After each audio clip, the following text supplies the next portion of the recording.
ಶ್ರೀ ಜ್ಞಾನ ಸರಸ್ವತಿ ದೇವಾಲಯದ ಆವರಣದಲ್ಲಿ ಕಳ್ಳತನ, ಬೆಳ್ಳಿ ಕಿರೀಟ ಮತ್ತು ಕಾಣಿಕೆ ಹಣ ದೋಚಿದ ದುಷ್ಕರ್ಮಿಗಳು. ನಿರ್ಮಲ್ ಜಿಲ್ಲೆಯ ಬಸಾರದಲ್ಲಿರುವ ಪ್ರಸಿದ್ಧ ಶ್ರೀ ಜ್ಞಾನ ಸರಸ್ವತಿ ದೇವಾಲಯದ ಆವರಣದಲ್ಲಿರುವ ಮಹಾಂಕಾಳಿ ದೇವಾಲಯದ ಬಾಗಿಲು ಮುರಿದು ದುಷ್ಕರ್ಮಿಗಳು ಬೆಳ್ಳಿ ಕಿರೀಟ ಮತ್ತು ಹುಂಡಿಯಲ್ಲಿದ್ದ ಹಣವನ್ನು ಕಳವು ಮಾಡಿದ್ದಾರೆ. ಸೋಮವಾರ ತಡರಾತ್ರಿ ದೇವಾಲಯದ ಆವರಣಕ್ಕೆ ನುಗ್ಗಿದ ಅಪರಿಚಿತರು ದೇವರಿಗೆ ಅಲಂಕರಿಸಲಾಗಿದ್ದ ಬೆಳ್ಳಿ ಕಿರೀಟವನ್ನು ತೆಗೆದುಕೊಂಡು ಹುಂಡಿಯಿಂದ ಹಣವನ್ನು ದೋಚಿದ್ದಾರೆ. ಹುಂಡಿಯಲ್ಲಿದ್ದ ಹಣವನ್ನು ಕದ್ದ ನಂತರ ಆರೋಪಿಗಳು ಖಾಲಿ ಹುಂಡಿಯನ್ನು ಆವರಣದ ಮತ್ತೊಂದು ಉಪದೇವಾಲಯದ ಬಳಿ ಎಸೆದು ಪರಾರಿಯಾಗಿದ್ದಾರೆ.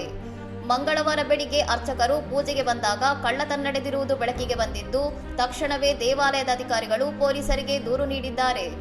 ದೇವಾಲಯದಲ್ಲಿನ ಸಿಸಿಟಿವಿ ದೃಶ್ಯಾವಳಿಗಳನ್ನು ಪೊಲೀಸರು ಪರಿಶೀಲಿಸುತ್ತಿದ್ದು, ಆರೋಪಿಗಳನ್ನು ಪತ್ತೆ ಹಚ್ಚಲು ವಿಶೇಷ ತಂಡಗಳನ್ನು ರಚಿಸಲಾಗಿದೆ.